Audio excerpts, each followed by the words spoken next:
for now, we're going to stop and take a moment and talk a little bit about our theme. We're so grateful for our wonderful Adventure and Faith Committee. You heard Larry Cattell read just now. He's one of our committee members, and the committee's been working very hard to contribute to a beautiful adventure in faith for us. We're happy to report that I think we have over 300 people in small groups who are studying the material. Isn't that great? It's really wonderful. People coming together online to study and work with this material in their daily lives and support each other in cultivating certain faith in uncertain times. And so Reverend Josh started us out last week with an amazing message, and today in our second part, I get to talk about renewal of heart. That's what we're talking about today. The opportunity to live a more heartful life, and in doing so, continue to up-level our faith. And so we get to really be challenged, I think, by this because it's a relevant topic. I don't know about you all, but lately, my heart's been a little bit broken by the interactions that are going on between human beings.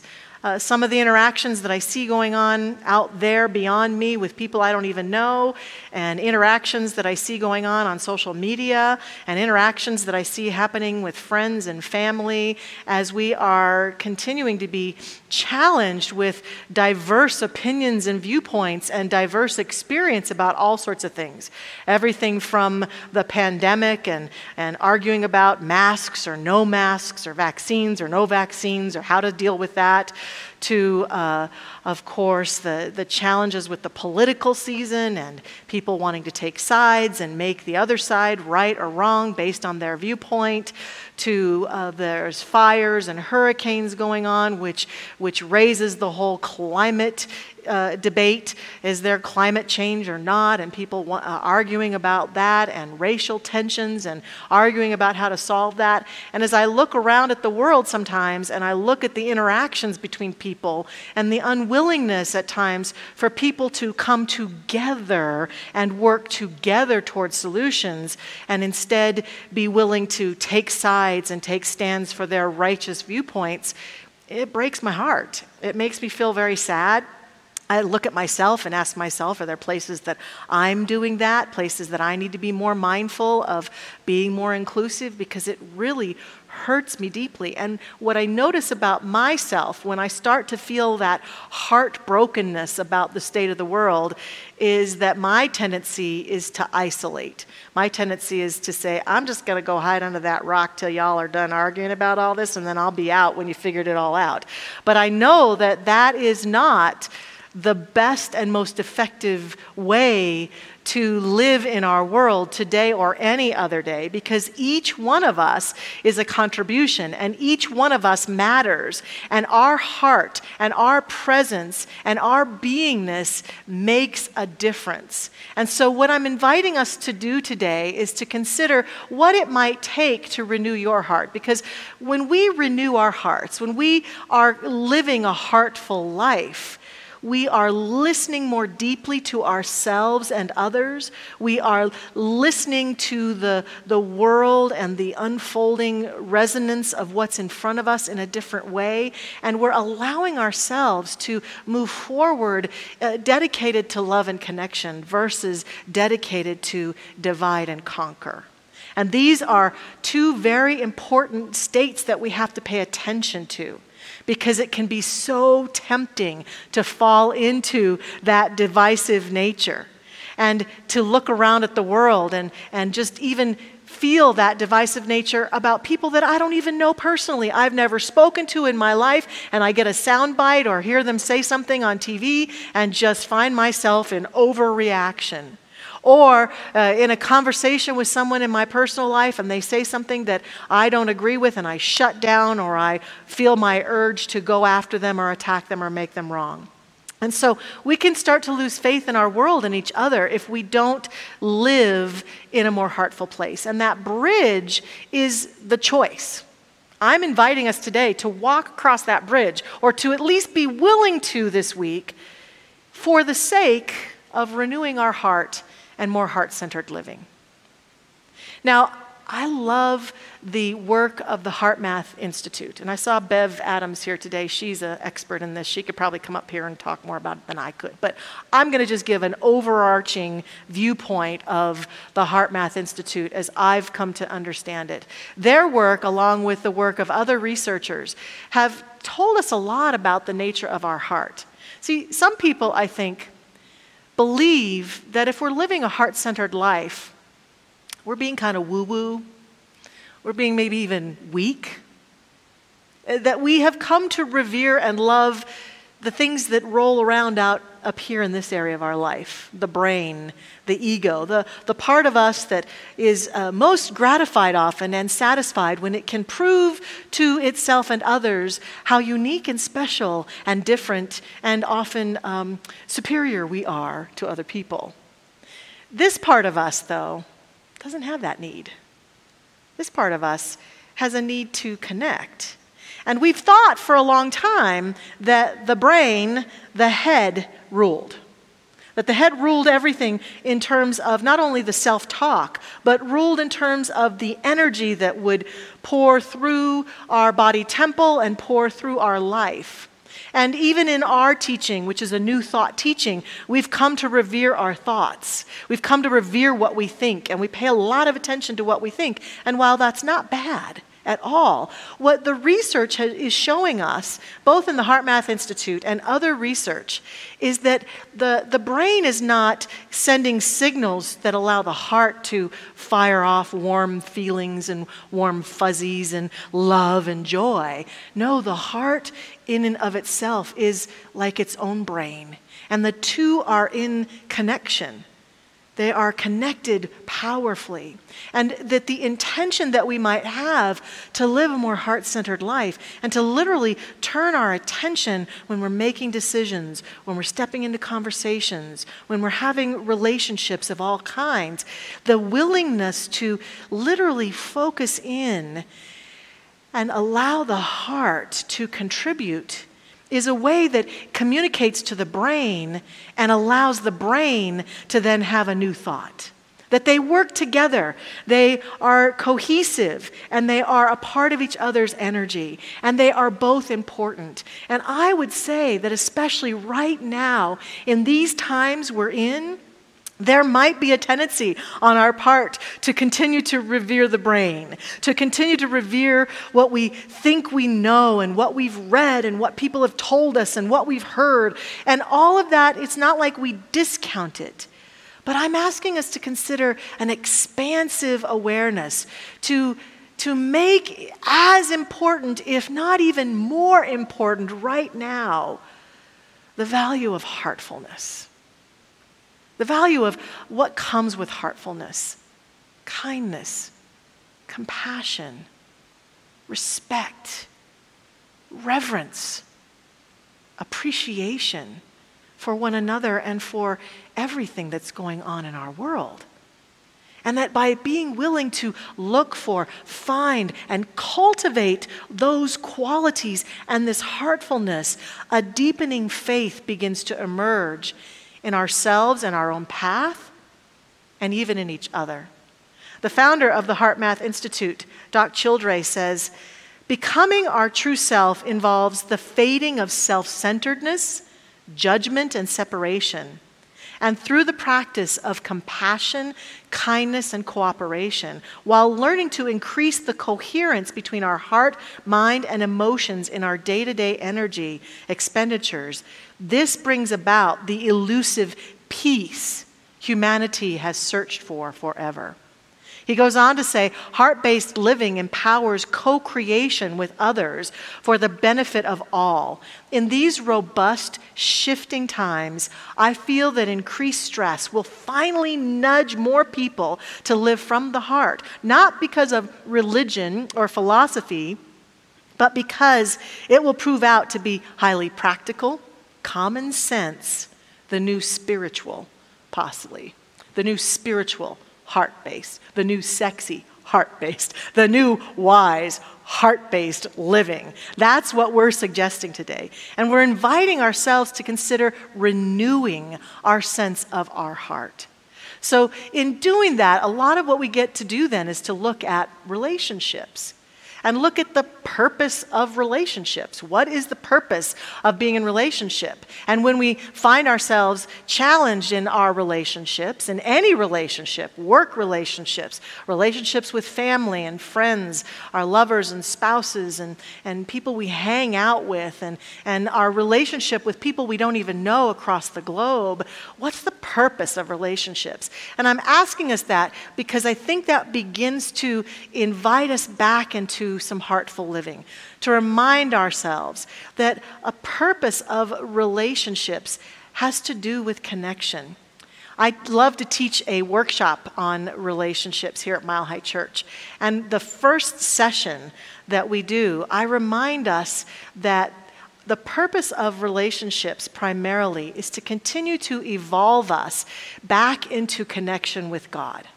And that happens powerfully and magnificently through our relationships because our connections grow us and teach us and challenge us and call us to heart. And when we're in loving relationships especially, our heart is awakened. There is a possibility, as Doc Childress says, for more cohesive experience. There's nothing like being in a loving, connected relationship. There's nothing like it. And loving relationships, the purpose of relationships leads us back to joy. It's joyful and powerful to be in relationships where we can work together in an exciting way and we have creativity and things that pull us forward. But there's also a very important aspect about relationships that we don't want to let go of. We have a romanticized projection often that a relationship, to be a good relationship, always has to have those things I just talked about. But the truth is, the other purpose of relationships in our evolutionary journey is to ferret out and bring forth the pockets of resistance and unself-love that we might have. In other words, if I have grown in my lifetime with a strong belief that I'm unlovable or unworthy or not good enough in some way, every relationship I have with another human being, at some point, even the ones that start out so darn good, you know how that goes, right? They start out so darn good and then suddenly something changes. And suddenly I'm not feeling lovable in this relationship anymore. So I'll go get another relationship. Oh, it starts out so darn good, doesn't it? Wow, I like this one. Suddenly I'm not feeling lovable in this relationship. Our relationships, whether it's romantic relationships or in our workplace, all of them are here to mirror back to us where we still have not allowed ourselves to fall fully into the love that God is as us. Those places where we still believe that we're not okay. Deep down in our deeper minds. And so things will happen between us. We might have conflict, or they might say something that hurts us deeply, or we might actually decide to part ways and not be in our work relationship or break up or whatever it might be. And we will miss the boat many times to renew our heart because we'll spend sometimes years reflecting and continuing to anchor in the belief that that relationship broke down because something was wrong with me, rather than being willing to renew my heart and say, okay, the issues that showed themselves to me in that relationship, I have something to do with. I'm a part of them. And I've got to wake up and be willing to love and honor myself more in this relationship. See, I often say, and I believe with my whole heart, that it's not that a relationship never has conflict or challenges that matter. Actually, I believe every truly good relationship has a moment of conflict or two or three or four or a million. And that really what matters is who we choose to be and how we choose to use that conflict or challenge to grow and deepen ourselves into the truth of who we really are. And the more we are willing to do that, the better our relationships get. The more we are willing to do that, the more courageous we are in the midst of every relationship. And the more courageous we are in the midst of every relationship, the more our faith in people and in ourselves grows and widens and expands, and we find ourselves fully willing to see ourselves through our relationships and to allow our heart to guide us and to recognize that the minute we have a conflict in a relationship, there's something there for us. It's a wake-up call. It's literally the divine saying, oh, my beloved, are you willing to see the truth of who you are through this mess right here? And I don't think it matters whether it's a personal relationship where we're challenged with someone or whether it is a relationship from afar. Every thought we have about our relationships and our relatedness to other people, our relatedness to humans all over this planet, tells us about ourselves. It tells us where we're being connected and loving, and it tells us where we're being divisive. I couldn't even say that word. I don't like that word. I don't like that feeling. Divisive. And it's an opportunity to reconnect ourselves with our divine nature, to be in our divine nature. This week, as I've been working on this message, I came up with an acronym. It's not the rest of the talk, but I think it's an acronym that really calls to me. It's based on the word heart, H-E-A-R-T, and it is heaven emerges as relationships thrive. So as we want heaven on earth to show up, that means that every relationship you and I have has to be heaven-based, and it has to be as we allow ourselves to enter into heart, that heaven will begin to emerge. And so how do we begin to do that? The question I have for you now is, are you willing to allow yourself to be heartbroken or heart open? Heartbroken or heart open? If you're like I was talking about in the beginning, there might be a temptation to be heartbroken about what's going on and just put your marbles down and leave. But that's not going to usher in heaven on earth. That behavior on the part of any one of us, not going to do it. In order to step forward, we have to be willing to take the risk. That's the thing about renewing our heart and walking across that bridge. That choice comes with risk. The risk that it's going to hurt. The risk that there's going to be conflict. The risk that our hearts might get broken or feel broken. But what really is the break that happens in heartbreak? And I think it has to do with what we were talking about earlier, is that heartbreak tempts us to break away from the divine. It tempts us to think something's wrong with us. It tempts us to think we're broken or dysfunctional. It tempts us to think that the world is broken or dysfunctional. It tempts us to think that people are no good. It tempts us to think that people are going to disappoint us all the time, so we might as well just give up. That's what heartbrokenness will do. But heart openness and the choice to step into the heart really will call us forward in a powerful way. And it's tempting in every area of our life. Anybody here have, or watching online, have anybody in your circle right now that you're kind of disagreeing with about any of those topics of things that are going on? Many of us do. It's so easy to just blame them and look at them. I saw a story recently in a magazine called The Medical Economics, Dr. Ralph G. Bennett. And Dr. Bennett said that he had a new patient come in to see him, and he commented to that patient about he had a bit of a ruddy-looking skin going on and what was happening there. And the patient said, well, it's high blood pressure, doc. And I got it from my family. And the doctor said, well, was that from your mother's side or your father's side? And the patient said, it was from my wife's side. And the doctor said, come on, you can't get high blood pressure from your wife. And the patient said, doc, if you only met them, you'd know. Some of us believe that right now, right? Those people give me high blood pressure. I'm not even related to them, but they do give me blood pressure. And so we get to walk through the challenges of relationship in all ways, in all of our perceptions, when we're willing to be renewing our heart with a willingness to say, how can I connect? Now, when I say this, I don't mean that we necessarily have to be in every relationship. We can step away from relationships that no longer serve, relationships that are toxic or harmful to us, relationships that have worn out their time in our life. We can do that, but how we do that with love and grace makes all the difference to our beautiful heart.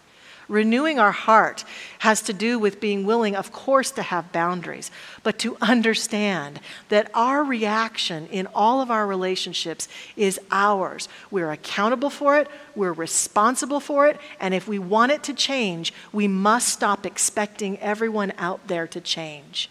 And we can change ourselves. And in doing so, what we gain is heart openness. We gain heart openness. We know that there are challenges in the world and challenges in relationships. As I was contemplating this recently, I saw a quote from the amazing Reverend Dr. Michael Beckwith, who says to us, an optimist is not someone who does not believe there are not any issues, but rather that there is a solution to any issues. That's what I'm talking about. There's no relationship in our world that we can have with someone we know or someone we only see on television or read about in the news. There's no relationship that has to be that heartbroken.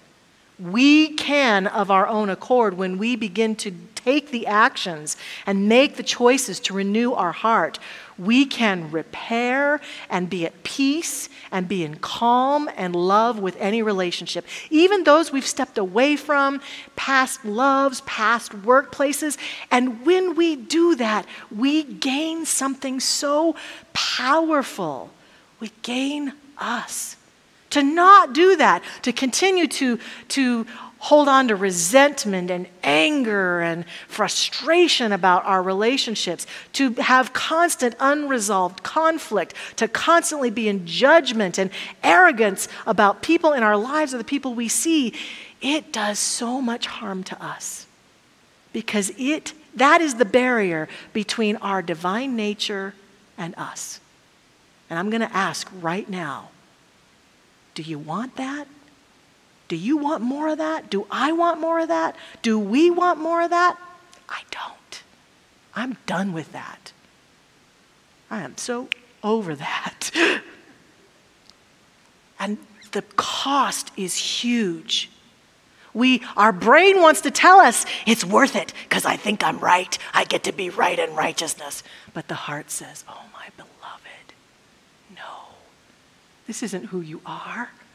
This isn't what you came here to do and be. And if enough of us on this earth plane would begin to renew our heart and begin to live from this heartfulness, we would build heaven on earth so beautifully. When I think of this, I was talking with Reverend Masando online the other day about, I love Harry Potter. And in the Harry Potter series, the main bad guy was Lord Voldemort. And yes, I did say his name with great grace and courage. And what he did in his life is that he was a murderer. He killed people. And every time he did that, something split his soul, and he consciously did that a few times to create what they called Horcruxes.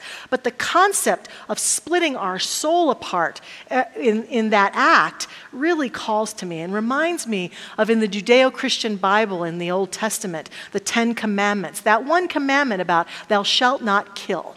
Well, maybe we are not killing people physically like Lord Voldemort did in the stories, but every time we look at someone and we criticize in a mean way, every time we judge, every time we are arrogant, every time we are rude, every time we are righteous, we're splitting our soul.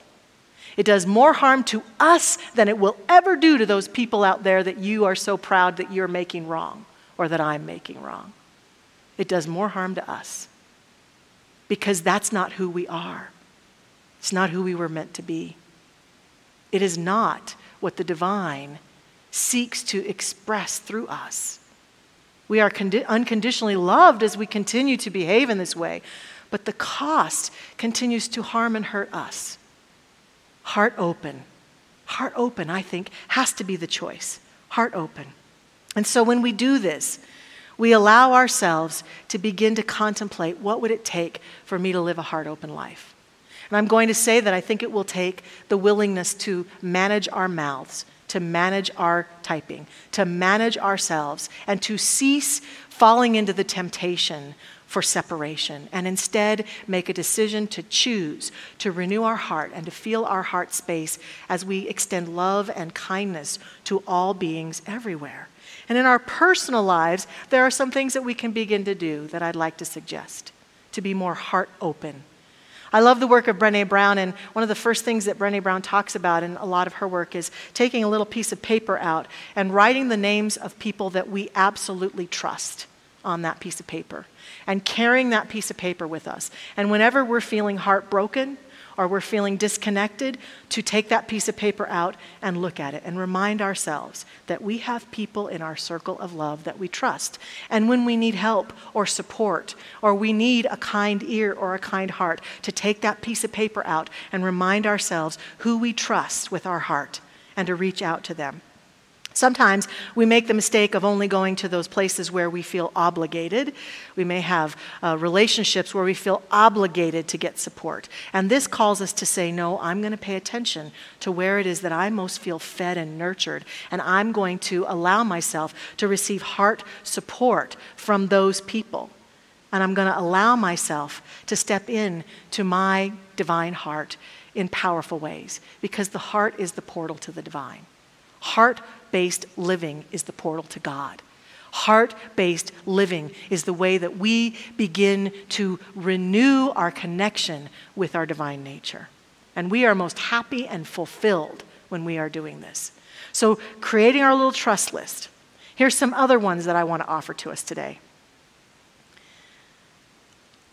Reach out in some way to someone you love every day. I know it's hard in these days when we feel so disconnected from people. That can be heartbreaking too. But I want to remind us that there are ways that we can stay connected. I've been going through some challenging times in my life, and I can't tell you, even people who've said I didn't know what to say, but I just called or sent a love text, have completely helped me through these challenging times. And I'm so grateful for those who have reached out just to say, I'm thinking of you. I love you. How are you doing? What's going on? Can I support you in any way? Sometimes that's all it takes.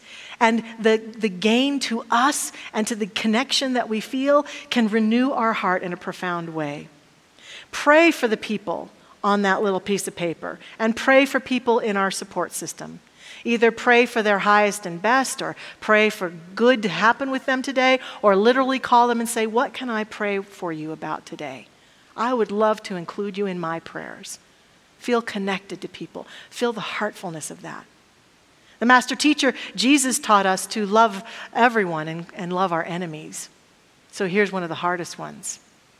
Who do you criticize most? Who do you disconnect yourself from the divine most with your thoughts and words? Pray for them today. Include them in your prayers for their highest and best, for the love that God is to have its way through them, for them to be guided, for them to feel connected, for the love in their hearts to pour out. Pray for those people today. When we're making decisions and walking through life, asking ourselves, what would love or compassion do or say right now if I were to be the embodiment of love and compassion in this moment, as this person is standing in front of me spewing something I definitely don't believe? What would love and compassion do in this moment? Make a decision, or more than one, by listening to the heart. If there's a decision before you, do I go left? Do I go right? Do I go here? Do I go there? Tune into the heart and listen and make the decision from the heart. Of course, acts of kindness. Being kind. Being kind will always open our hearts, but especially kind in ways that no one knows you've done it. Random acts of kindness open our heart. And lastly, let others support us. Let people love us and lift us up and support us. In this choice to let the heart win and act from the heart and many other ways, we renew our heart. And I'd like to close with a poem from one of my favorite poets, Rumi. This poem kind of says it all for me with the heart. It's called Pay Homage.